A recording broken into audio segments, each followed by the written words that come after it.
Uy! Filipino project pala! Hello! Demographic!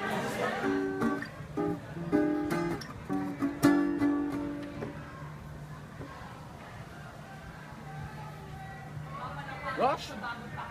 Rush, is that you? Ice Bear. Look at him go. You follow me back. Ano, Rush? Yo, Hoops! Exactly. Rush? Yeah. You got a Filipino project? Oh yeah, let me check my skid. Oh yeah, I think I can squeeze it in between exposing them and shooting hoops. Yeah, sure. Fundamental black romance. Sorry. Rush? Okay. Uy, Charna.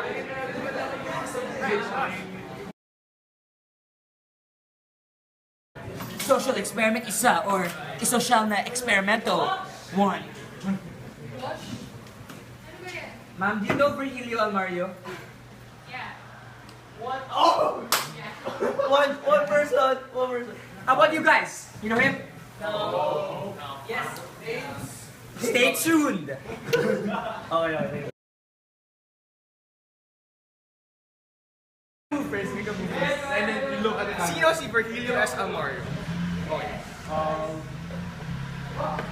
Ipinanganak siya noong March 9, 1944 sa Bulacan. Mas kilala siya bilang Rio Alma. Siya ay isang makata, kritiko at guro. Itinuturi siyang National Artist of the Philippines. Siya ay ang kasalukuyang tagapangasiwa ng Komisyon ng Wikang Filipino. Ilan sa mga natanggap niyang gawan ay ang Palangka Awards, Makata ng Taon, Southeast Asia Writers Award.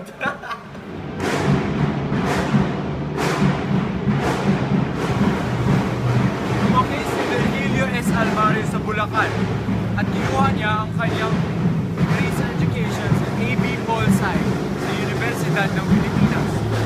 Nang pumunta siya sa FEU or Far Eastern University para sa kanyang Master's in Education, nakilala niya ang ilang kanyag na makata tulad ni Roelio Mang-Ahas at ni Lamberto Antonio.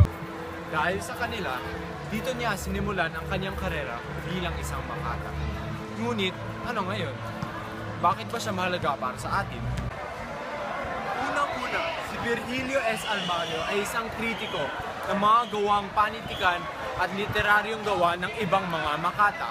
Pangalawa, siya ay isang tagasalin o editor para sa mga gawa ng ibang makata tulad ni Nick Joaquin at Bertolt Brecht. Para sa tayong mga Atenista, siya ay pinakakilala para sa pagiging editor at tagasalin ng mga gawa ni Dr. Jose Rizal, ang El Filibusterismo at No Limitang.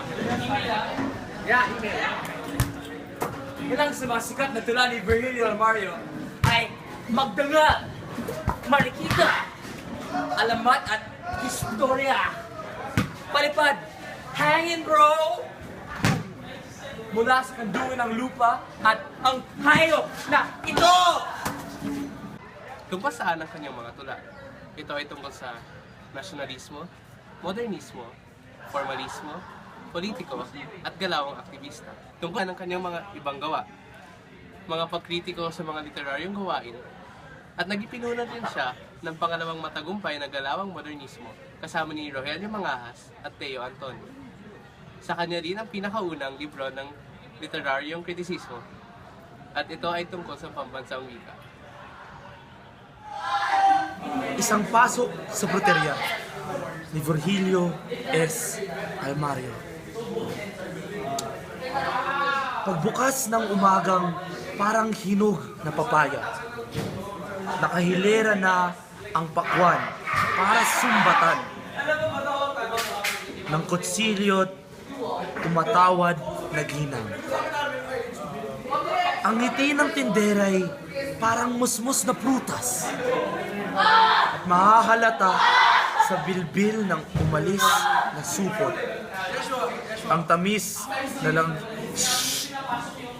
tamis ng lansones o lusog ng sampalok. Nagkakaroon nga kami ng vlog! Ano ba? Paborito ng langaw ang bulbol ng langka. Paborito ng langaw ang bulbol ng langka. Bagamat nangingibabaw ang tukso ng durian sa hubad na utong ng duhat at mistisong rambutan. Ang saging, ang ordinaryong nasa ng mata. Tinitimbang sang-ayon sa haba at lakas at sa popular at siguradong sustansya ng katas. Lagi namang mapagpala ang bayabas at guyabano. Kahit na paglihihan ang nangangagat na santol at suwa, magdaan ang marahas na martsa ng sakuna. Magtampo man ng dayuhang ubas at mansanas, kung ang lupa ay laging may biyayang handog, hindi magugutom ang langsod. Mula sa paglipad hangin ni Virgilio S. Almario noong Hunyo 25, 1983. Sa tulad nito ni Virgilio Almario, binigyan ng pansin ng Makata ang paggamit ng mga prutas para may larawan ng mga katangian Pilipino. Mga katangian Pilipino tulad ng pagkain ng prutas, almusal, pangmamalengke, at paggamit ng mga salita na karaniwang ginagamit sa mga bulgar na konteksto na walang mali siya. Sa ikalamang sakno ng kanyang tula, ginawa niyang analohiya pagpili ng mga mas matatamis na prutas para sa pagpili ng mga Pilipino na manatiling masaya sa mga panahong maasis.